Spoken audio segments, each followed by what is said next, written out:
umagang makulimlim. Ito, update lang po namin kayo sa aming munting kambingan. Dito kami sa Nantou, Taiwan. Ito, starting. Ito yung bagong mga anak. Ay, ano na to eh? Ilan days? 1 week? 1 week na to. 1 week na yan. Yun, magkasunodan lang sila. So, ito po. Ito, isang buwan na to.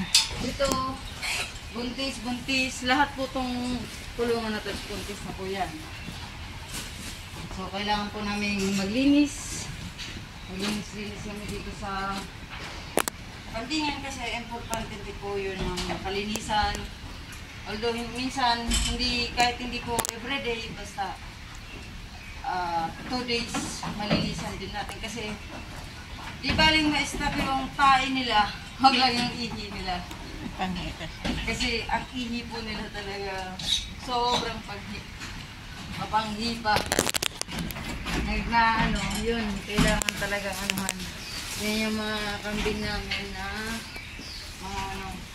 pero padami na rin yan kasi ito mga buntis na yan, ilan ng buntis ka mga 20. Tapos, yun nandun pa. Kasi 30, ano to, hindi 20 yun. 32 to lahat. Tapos 20, ang 12 na lang ang hindi buntis nandun kasama sa belly. Tapos yung mga mawawalay na naman, yun na naman panibagong ina. Yung mga bagong walay, mga panibagong ina. So, yun. Ito, ang aming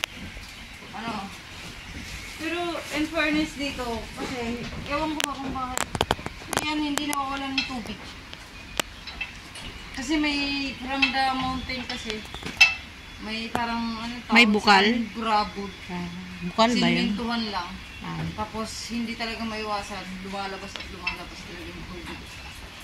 Kaya yan. Yan ang aming mga kambing. Mga maano to sa tao. Takot. Hindi kasi sanay sa tao. Hindi sila yung sa tao. Kaya, eto pa, ubos na yung mga pagkain nila. Ngayon, balik sila sa damong tuyot. Kasi umuulan. Hindi kami makapagdamo sa labas. Kaya, yung balik sila doon sa tuyot. Pero, kapansin ko, mas gusto nila yung yung fresh talaga.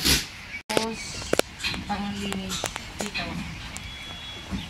Sa ngayon po kasi, lagi namin kaagaw si si Kalbo. Laging tinatago sa amin yung remote. Ayun. Kasi gusto niya siya maglalaro na tubig. Kaya nagkikipag-unahan kami. Ngayon may bisita siya. Dala-dala ang remote. Dala-dala naman yung remote. Kaya napunta kami. Kaya no choice kami. Balik kami sa manumanong ito kasi may konting pressure. Wala lang yung talagang nozzle niya. Ang tawag yung nozzle. Nagkikipag-unahan sa amin. Hindi na na tayo. So, yan. Tapos na po akong maglinis doon. At yung camera ko po, yung cameraman ko po, woman pala yan. Wala pa po yung nagawa. Ako na po ako dito. Nakapag-watch na ako. Medyo. Kasi, kaya lang naman dito nagdudumi dahil sa aming bossing na si Kalbo. Maglalagay kasi ng pagkain. Hindi na ituwid yung kamay, kundi sala-sala pa. Paganyan. Ayan. Yan. Ito, pawalay na yan. Ito yung mga... nagkahalo-halo na naman kasi sila. Ito may babae na naman. May mga babae talaga to? Hindi, lumusot nga yan eh. Oo, yan. Ang ibang babae nito is napaakyat na. Wala na nandoon sa taas. Bukas ang pintuan guys. Oo. Pinaakyat. Ito, bakante ito eh. Ayun, kasi to? Ang tawag dito is barkada. Para daw hindi makita yung mama.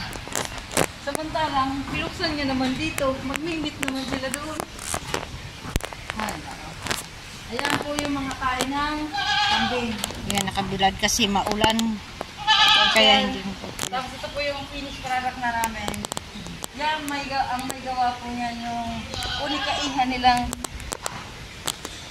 Itigay nyo masyado yung pagkatahi. Saan kayo nakakitang tahing ganyan?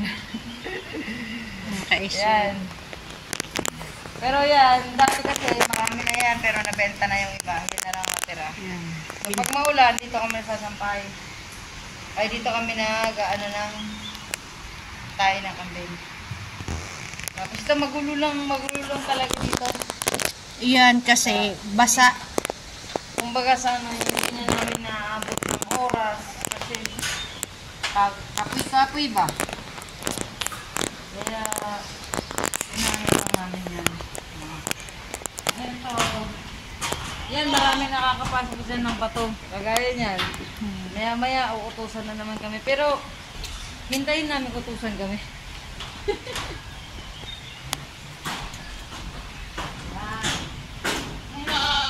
Dito kasi marami kasi kami ginagawa. Kaya kahapon, 4 na araw na lagi kami nagwe-welding. Ako, tapos siya. Ito, hanggang ako ang aming, sana po inasiyahan kayo at maraming salamat po sa inyo. At sa hindi pa po nakaka-subscribe, please, subscribe, share, like, follow. Para baliktad po yan. Medyo ngayon po nabibigkas ko na yung subscribe. Kaya yung mga nagsasabing hindi ko daw nabibigkas, yan na po. So, maraming salamat po sa pagsusuporta niyo sa amin. God bless you all. Bye-bye. Bye-bye!